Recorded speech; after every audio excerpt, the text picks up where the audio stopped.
પાટણ શહેરમાં UGVCL company દ્વારા underground વીજ કનેક્શનની કામગીરી દરમિયાન આડેધડ કરવામાં આવેલા ખોદકામને લઈ શહેરના વિવિધ વિસ્તારોમાં ભૂગર્ભ ગટર અને પાણીની પાઇપલાઇનો તૂટતા શહેરીજનો હાલાકીઓ મુશ્કેલીઓ વેઠી રહ્યા છે. ત્યારે આજે કોંગ્રેસે ધારાસભ્ય કિરીટભાઈ પટેલ તેમજ નગરજનોને સાથે રાખીને વીજ કંપની સામે યોગ્ય કાર્યવાહી કરવામાં આવે તેવી માંગ સાથે ચીફ ઓફિસરને રજૂઆત કરી હતી.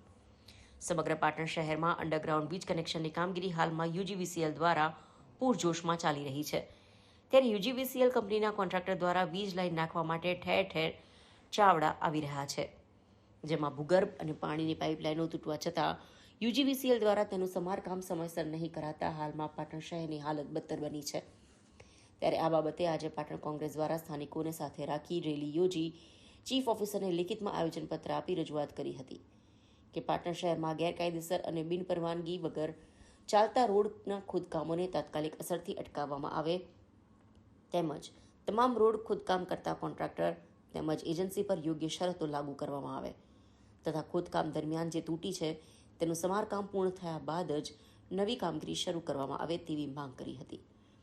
પાટણ શહેરના સાલવીવાડા વિસ્તારમાં વીજ કંપની દ્વારા ખોદકામની કામગીરી દરમિયાન પાઇપલાઇન તૂટી હોવા છતાં તેનું રિપેરિંગ કામ સમયસર કરવામાં નહીં આવતા ખાડા ખોદવામાં આવ્યા હતા. તે આગળ ત્યાં જગ્યાએ યોગ્ય રીતે પુરાણ પણ કરવામાં આવ્યું નથી. ખાડાની માટી રોડ પર રખાતા વાહન ચાલકોને રાહદારીઓને ભારે હાલાકીઓ વેઠવી પડે છે.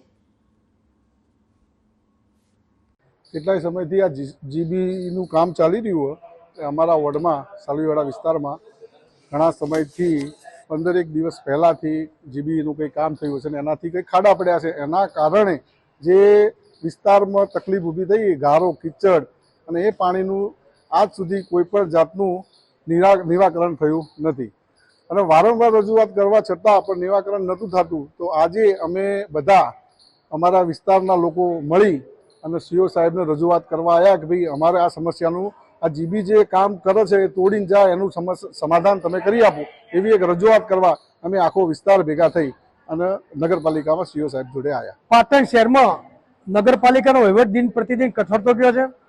નગરપાલિકાના જવાબદાર પ્રમુખશ્રી હોય, ચેરમેનશ્રી હોય કે જવાબદાર વહીવટી અધિકારી હોય, એમની કોઈ પણ બીક નગરપાલિકાની બીક કોઈ પણને રહી નથી. આજ પાટણ શહેરમાં નવીન બનાવેલા રોડ હોય, શહેરના આંતરિક ટૂંકા રસ્તાના રોડ હોય, એ જીબીના કોન્ટ્રાક્ટર દ્વારા એક તો સૌ પ્રથમ કોઈ પણ પરવાનગી નગરપાલિકા પાસે માગી નથી. સરકારશ્રીના કામનું બહાનું આગળ ઘડીને જ્યાં ત્યાં મન ફાવે તેમ ખોદકામ કરી દે છે. ખોદકામ દરમિયાન નગરપાલિકા જોડે કોઈ સંકલન ન કરવાના કારણે તે પાટણ નગરપાલિકાની મુખ્ય પાઇપલાઇનો હોય, પીવાની પાઇપલાઇનો હોય, ભૂગર્ભ ગટરની પાઇપલાઇનો હોય, તેની કોઈ પણ વસ્તુને એ સરેઆમ તોડી નાખે છે. તોડ્યા પછી કોઈ પણ રિપેરિંગ કરતા નથી.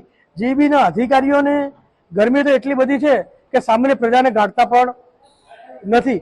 તેના વિરોધમાં આજે પાટણ નગરપાલિકાના વહીવટી અધિકારી ચીફ ઓફિસરને એક આવેદનપત્ર આપ્યું છે. આવેદનપત્રમાં અમે એક ચીમકી ઉચ્ચારી છે કે પાટણ શહેરમાં આજે જે આડેધડ જે કામગીરી ખોદકામ થઈ રહ્યા છે એ ખોદકામ તાત્કાલિક અસરથી બંધ કરવામાં આવે અને તમારા તરફથી હુકમ થાય એમ જો પછી ખોદકામ કરતા હોય તમે જે પણ મશીનરી તાત્કાલિક જપ્ત કરી નગરપાલિકામાં લાવવામાં આવે.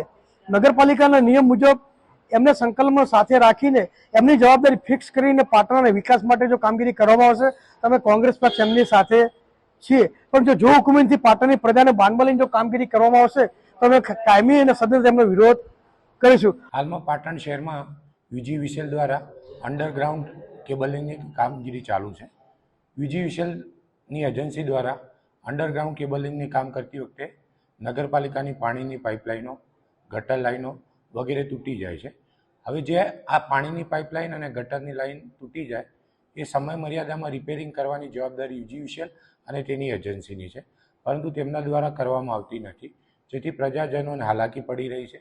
જેથી નગરપાલિકાએ યુજીવીસીએલ અને એની એજન્સીને સૂચના આપી છે કે નગરપાલિકાની જે પણ પાણીની લાઈન કે ગટર લાઈન તૂટે એને 24 કલાકમાં રિપેર કરવી અને જ્યાં સુધી કોઈ જૂની લાઈન રિપેર ન કરવામાં આવે ત્યાં સુધી નવી કોઈ પણ લાઈનનું કામગીરી ન કરવી તે માટે સૂચના આપવામાં આવેલ છે. અને જ્યાં સુધી જૂનું કામ પૂર્ણ નહીં કરવામાં આવે ત્યાં સુધી નગરપાલિકા દ્વારા યુજીવીસીએલ અને તેની એજન્સીને નવી કામગીરી શરૂ કરવા દેવામાં આવશે નહીં. યુજીવીસીએલે નગરપાલિકાની પરમિશન માટે માગણી કરેલી હતી અને એને નગરપાલિકાએ લેખિત પરમિશન પણ આપવામાં આવેલ નથી. અને યુજીવીસીએલે જે કામગીરી કરવાની થાય એ પ્રજાને હાલાકી ન પડે તે રીતના વ્યવસ્થિત રીતે કામગીરી કરવાની થાય, પરંતુ યુજીવીસીએલ અને તેની એજન્સી દ્વારા આ કામગીરી કરવામાં આવતી ન હોવાથી રજૂઆત નગરપાલિકાને આજે કરવામાં આવેલ છે.